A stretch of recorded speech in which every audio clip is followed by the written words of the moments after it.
Bras tendus, toujours au-dessus de la victime et la masse.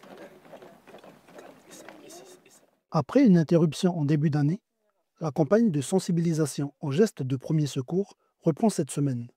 Ici, à la tribu de Tseni, les participants suivent les démonstrations avec beaucoup d'attention.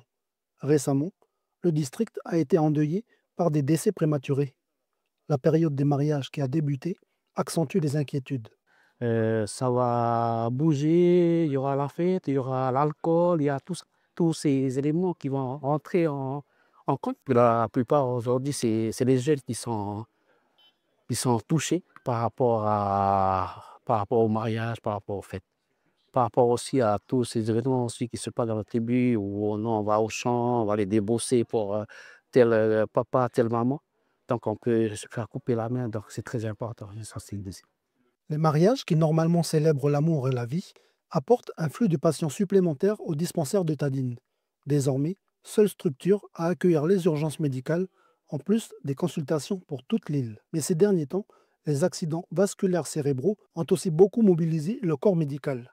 Donc la paralysie, ça peut se voir donc, au niveau de la bouche qui va tomber d'un côté. Le bras, ça peut soit commencer par le bras, soit la jambe. Ça va être hémiplégique, une partie qui ne fonctionnera plus. Et donc la parole, on peut soit être confus. Dernièrement, on a eu 2 AVC graves qui ont dû être évasés rapidement sur Nouméa, dont l'un est malheureusement décédé. Donc c'est pour ça qu'on tient vraiment à rappeler l'urgence de l'AVC qui est l'alerte au secours. Les intervenants ont donc insisté sur l'importance d'appeler en priorité le SAMU. En urgence, le 15, voilà, qui va relayer après aux pompiers pour tout ce qui est intervention. Et en même temps, on fait déjà les premiers gestes qu'ils nous ont montrés. Nénoné compte depuis peu 3 médecins, mais un d'entre eux s'en va à la fin août. Cette campagne de sensibilisation en gestes de premier secours est donc un moyen d'optimiser la prise en charge de victimes avec les ressources disponibles sur l'île.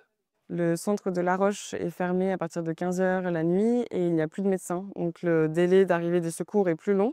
On continue les débrayages quotidiens, ça fait déjà plus d'1 mois en effet. On n'a pas de visu, on nous a simplement répondu qu'il n'y avait pas de budget. Donc pour l'instant, on a juste notre bonne volonté, notre bienveillance pour faire ces séances de sensibilisation aux gestes de premier secours. Après La Roche et Tawainej, demain, la campagne de sensibilisation se poursuit à la tribu de Tenan puis Nawayat.